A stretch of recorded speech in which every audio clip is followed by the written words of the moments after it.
All sorrows can be born if you put them into a story. Boris Cyrulnik. Walker. If there have been a lot of stories and memories in these letters, there's a reason for that.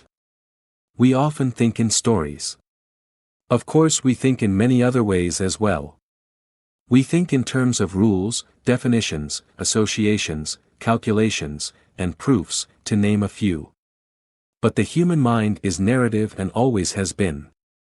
When humans first figured out how to turn sound and ideas into pictures, and how to put those pictures onto a clay tablet, how to write, we started with basic record keeping. Sargon owes me 10 sheep. But soon enough we were writing down chronicles, poems, epics, stories. We know almost nothing about the Greeks of Homer's time, but we know that stories they told each other, the Iliad and the Odyssey. Stories are at the heart of religions and philosophies the world over, from the saying of Confucius to the Bhagavad Gita to the parables taught by Jesus. When we come home at the end of the day and turn on the TV or pick up a book, what do we use to entertain ourselves? Mostly stories.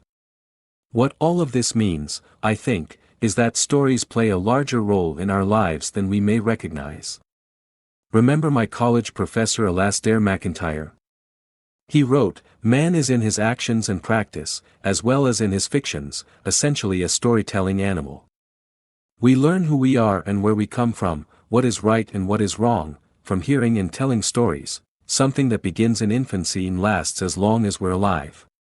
It is through hearing stories about wicked stepmothers, lost children, good but misguided kings, wolves that suckle twin boys, youngest sons who receive no inheritance but must make their own way in the world, and eldest sons who wasted their inheritance on riotous living and go into exile to live with the swine, that children learn or mislearn both what a child, and what a parent is, what the cast of characters may be in the drama, into which they have been born, and what the ways of the world are. Deprive children of stories and you leave them unscripted, anxious stutterers in their actions as in their words. Your life, Walker, isn't just one kind of story. It's not simply a romance or a tragedy or a comedy. Your story will have elements of death and rebirth, rivalry and revenge, temptation and sacrifice, discovery and deliverance, envy and love, and it will have all of these things not just one time, but many times over. This might not be right for everyone, Walker, but I think it makes sense to think of your life in terms of a quest. What's a quest? It's a journey with meaning. It's not a treasure hunt, where X marks the spot and reaching that spot is what matters. On a quest we discover the true nature of what we're after only by going on the journey. Here's how MacIntyre put it: it is in the course of the quest and only through encountering and coping with the various particular harms, dangers, temptations and distractions which provide any quest with its episodes and incidents that the goal of the quest is finally to be understood. You figure out the purpose of your life by living your life. You give meaning to your quest by what you do and say and suffer. The challenges you face and the choices you make create the meaning of your story. The harms, dangers, temptations, and distractions that confront you are obstacles, yes, but it's only by wrestling with those obstacles that your purpose can be understood. Here again, sitting at the center of a well-lived life, we find resilience. Rilke put this well: be patient toward all that is unsolved in your heart and try to love the questions themselves, like locked rooms and like books that are written in a very foreign tongue. Do not now seek the answers, which cannot be given you because you would not be able to live them, and the point is, to live everything. Live the questions now. Perhaps you will then gradually, without noticing it, live along some distant day into the answer. Without knowledge of the past, we become lost in the present and fearful of the future. Knowing our history can make us more resilient, especially when we understand our connection to the people who went before us. I recently read about a study on kids' mental toughness. The more kids knew about their family history, the more resilient they turned out to be. Do you know where your grandparents grew up? Do you know where your parents met? Do you know an illness or something really terrible that happened in your family? Do you know the story of your birth? The more of these stories kids know, the more they feel their own lives as part of a story that spans generations, the happier and emotionally stronger they are. I wouldn't be surprised to see that the same thing is true for teams, for communities, and for countries, that people with a strong sense of the past are often better able to deal with the hardships of the present. Why? Because as long as we're part of a story, we're not alone. Because we know that others have done what we now have to do. Others have suffered and survived, others have been beaten and still, ultimately, thrived. Those who don't know history become lost in the desert of the present. Every family, every community, every culture, every country has found ways to weather hardship. But what happens when people don't know this? Often, it seems to me, they think the hardship they face is their own fault. Children, especially, tend to be self-centered, and it's natural for them to ask the question, why me? If kids don't know that everyone has struggles, that everyone has suffered, they are more likely to conclude that they are what's wrong. Of course, this is as unhelpful for adults as it is for children. It's equally problematic when people lost in the desert of the present believe that their suffering is so special that it deserves everyone's sustained attention. Yes, your life is hard. Yes, you have suffered. And if you are hurting and I can help, then I am here for you. But your hardship makes you human, it does not make you unique. An absence of historical awareness often leads to an abundance of self-fascination. Worst of all, perhaps, is that people with no sense of the past often have no well-founded hope for the future. Overwhelmed by the present and desperate for solutions, they begin to believe in miracle products, magic formulas, easy tricks, and insider secrets. This can lead to an ever deeper fascination with novelty and new beginnings. Thus people toss away their money, their votes, their time, and their energy on the false promises of others rather than see in themselves the same potential that so many others have realized in the past. Walker, I've already mentioned that I worked in Rwanda in 1995, shortly after the genocide there. I remember one young man who had studied English in Kigali and hid with his sister and two young neighbor girls during the violence. He told me that during the killings he thought of Elie Wiesel, the Holocaust survivor, and he asked me if I'd read Wiesel's memoir Night. A kid in Rwanda read the story of a Romanian-born Jew who, as a teenager, had lived through horror over 50 years before. He said that when he most needed it, that story gave him a measure of comfort. It gave him a model, someone who had survived a genocide and found meaning in bearing witness. And this probably goes without saying, but I'll say it anyway. Just as it'll do limited good for a boxer to train only on the day of a fight, you can't decide to cast about for models at the climactic moment of your suffering. The young man read Wiesel's story before the genocide. Not during. We need to teach our children and ourselves the stories and histories that matter now, not in the moment of crisis. Before we deployed in 2004, I shared with the guys in my unit a story about the 300 Spartans who died at Thermopylae. After the battle, the invading Persians desecrated the corpse of the Spartans' leader, they cut off his head and impaled it on a spear. A year later, the Spartans won a decisive victory of their own, and many of them demanded that their king defile the body of the Persian general in the same way. The Spartan king refused. Such actions are more fit for barbarians than Greeks, and even in them we find it a matter of offense. For conduct such as this, God forbid that I should find favor. It is enough for me to please the men of Spara by decent action and decent words. I wanted my men to know that no matter how vile, how barbaric their enemies, warriors are expected to combine courage and ferocity in battle with decency and humanity in victory. I told them a story because I wanted us to have models to aspire to, and because I wanted to show that what I was asking wasn't impossible. If you want to understand why storytelling is so essential to resilience, you have to understand this: stories are not an endless stream of, this happened, and then this happened, and then this happened. Out of the raw material of events, some details are cut. We don't need to know why Odysseus has for breakfast every day. Some events are explained. Odysseus is trapped in the Cyclops' cave. And some events become the story's climax. Odysseus makes it home to his family after 10 years at sea. Your life is not different. The events of your life are raw material, and they take on the meaning you give them. Your mind isn't a camera. You don't just record, you select, you recall, you reinterpret the events of your life. All of this is part of storytelling. And so you must remember this, Walker, storytelling is not just a way to remember what happened, it's a way to understand what happened. When you tell a story, you give an event meaning.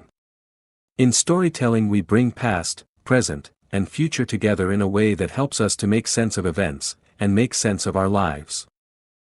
Not every event has a moral. Not every moment is meaningful. Some things are best forgotten. But especially when dramatic and unforgettable things happen to us, we have to recognize that over time we will react to, recall, and reflect on these events by weaving them into a story. Different people put the same raw material to vastly different uses. I messed up again. Or I was brave and I tried. But I failed to prepare and I failed. Now I'm going to practice. A different story doesn't change the fact of what happened, but it does change the meaning of what happened. In moments of crisis, the right stories provide sustenance.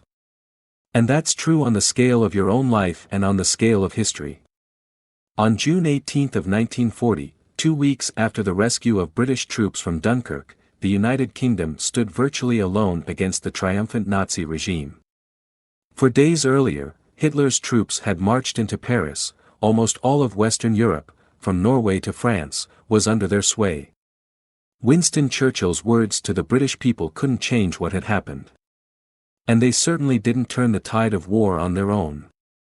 But they did inspire people to keep resisting at a time when surrender seemed, by far, the more prudent choice. Here's what he said to move a nation that was staring defeat in the face. Let us therefore brace ourselves to our duties, and so bear ourselves, that if the British Empire and its Commonwealth last for 1,000 years, men will still say, this was their finest hour. Remember, Churchill was saying, that you are part of a story that is larger than yourself. It did not begin with you. It will not end with you. But think, now, in this moment of danger, how you have been called upon and what you are capable of. That's how resilient people tell stories. Failure and pain and hardship have the meaning we choose to give them. When I first went to do humanitarian work overseas, I traveled with a professor who specialized in working with children in war zones. I don't need to tell you about the things such children have seen: homes destroyed, friends abused, parents killed, sisters and brothers tortured in front of them.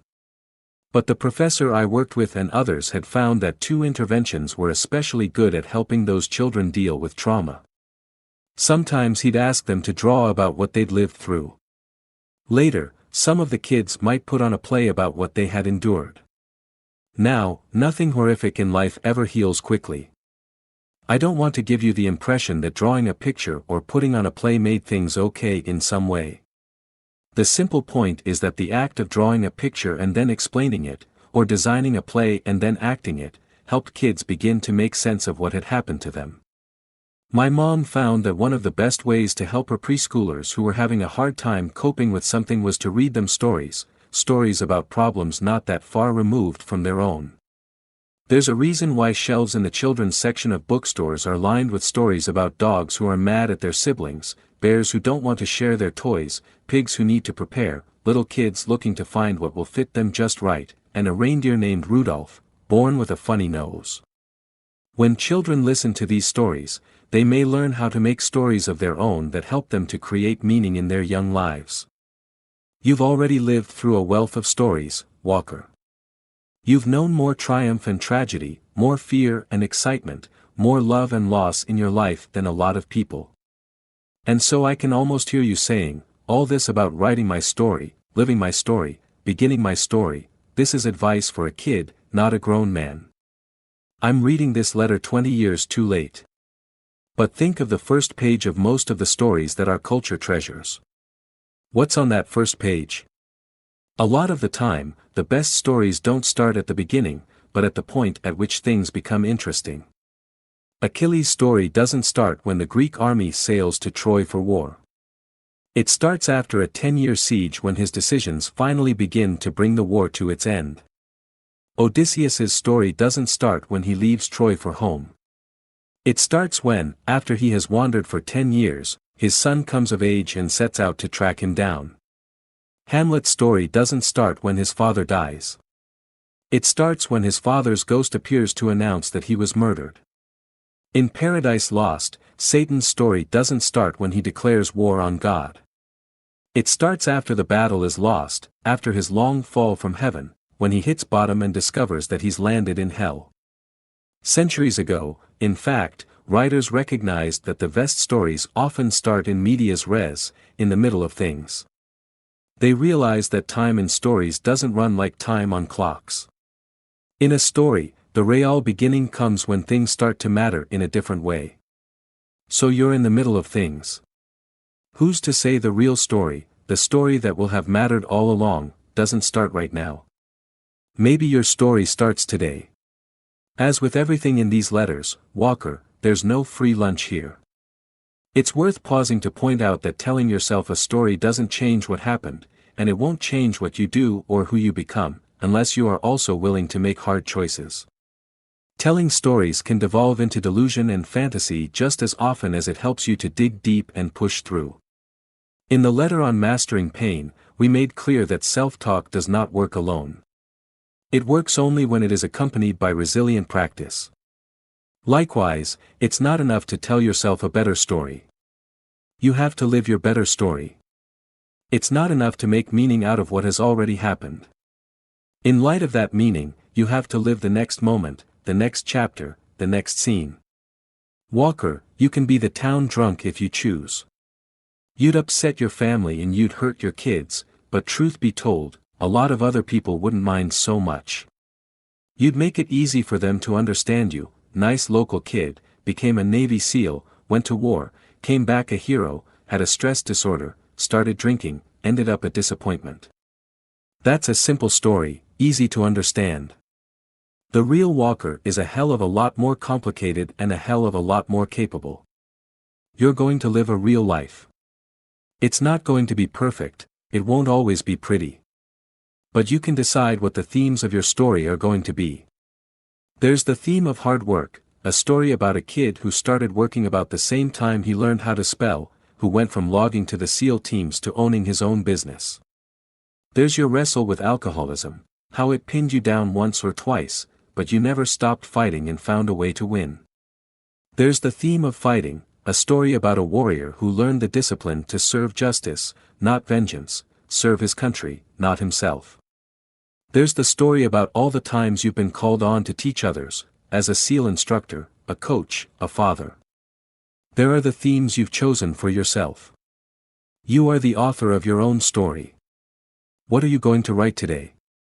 You and I, Walker, we're both going to be dead someday. I hope it won't be soon. We both love living, and we'll take every moment we can get. But it seems as if we showed up at Bud's just a blink ago. That was a dozen years ago, mate. How many blinks have we got left? There will come a day when the lights go out one last time, a day when the work and the living and the loving is all done. No one knows for certain what lies beyond that day. But if you've lived well, you can hope to become part of a story that others are proud to tell.